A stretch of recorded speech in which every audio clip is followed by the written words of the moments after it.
Quiero contarles primero cómo llego a esta charla, ¿sí? Cómo llego personalmente, emocionalmente, porque me parece muy relevante para este tema poder ser conscientes de lo que vivimos.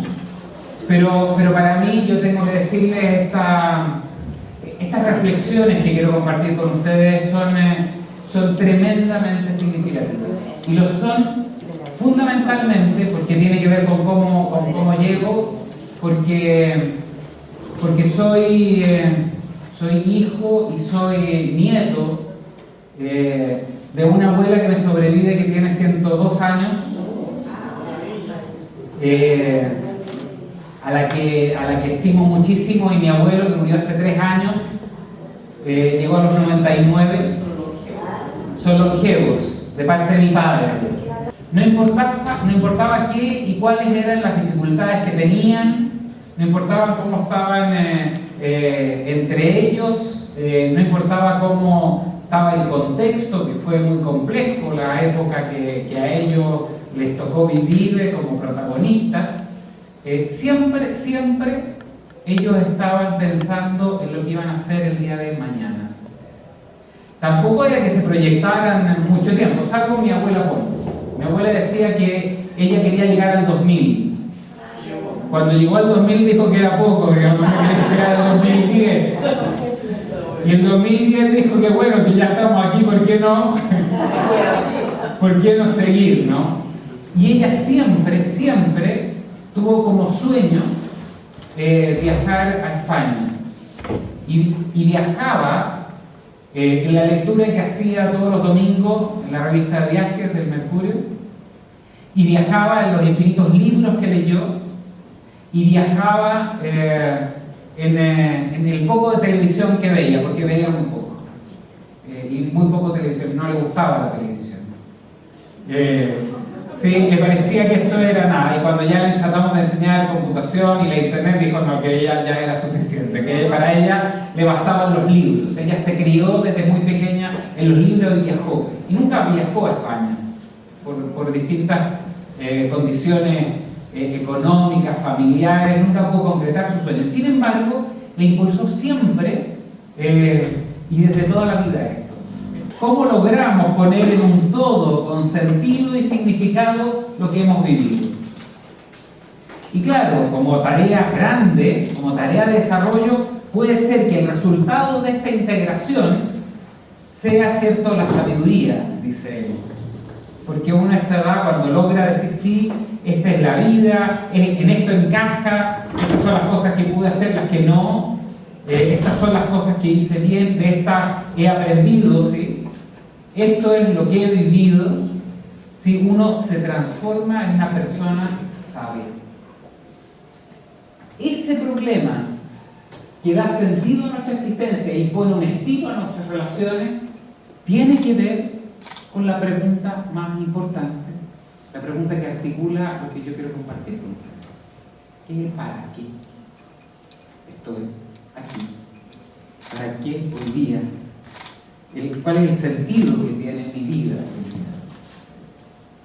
Una pregunta tremenda, una pregunta grande, una pregunta de esas que nos superan, pero una pregunta que de alguna manera da cuenta de tal vez una de las cuestiones más importantes de la vida de las personas.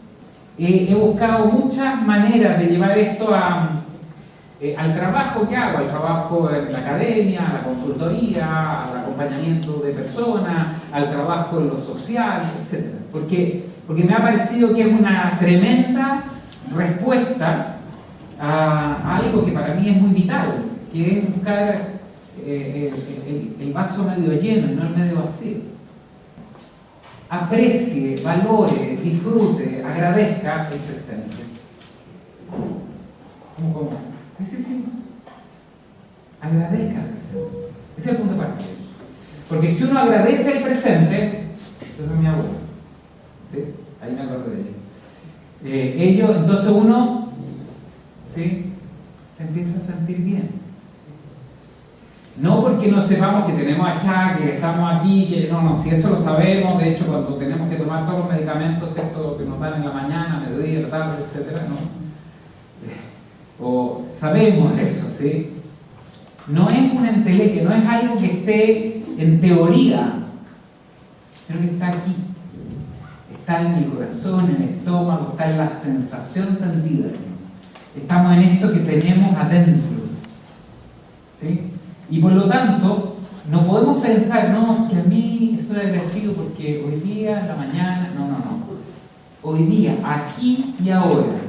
Lo importante es que depende de cada uno de ustedes. Si no depende de ustedes, esto es como, ¿sí? Los psicólogos dicen, esto es locus de control externo. Palabrería. Esto no depende de mí. Y si no depende de mí, entonces, no, que aquí siempre las cosas han sido así. Y si las cosas siempre han sido así, entonces no tengo nada que hacer. Eso se llama desesperanza aprendida. ¿Sí? En cambio, si yo digo, bueno, ¿qué cosa, por pequeña que sea, depende de mí? Bueno, eso, por pequeño que sea, lo hago. Este es el método. Vivir apreciadamente. En este tema del sentido, en un mundo tan cambiante como el que estamos viviendo, pareciera que la pregunta por el sentido es una pregunta entonces que tiene que ver más bien con el objetivo más que con el plan. Todos los días de la vida uno tenía que aprender algo. No importa qué, uno dice, pero es que ahí la cantidad de experiencias que se cumplirían en el campo de concentración eran pequeñas. Aprender algo. Y aprender algo implicaba que él estuviese abierto a otros para ver qué podía aprender, qué conversación nueva, con sentido, intencionada, podía tener para hacer esto. ¿Sí? Y tercero, todos los días, mientras duró su estadía aquí en el campo de concentración, él se planteó hacer algo útil por otro. Salir de sí, salir de la dinámica de la sobrevivencia y del propio aprendizaje, ¿sí? Para poder hacer algo útil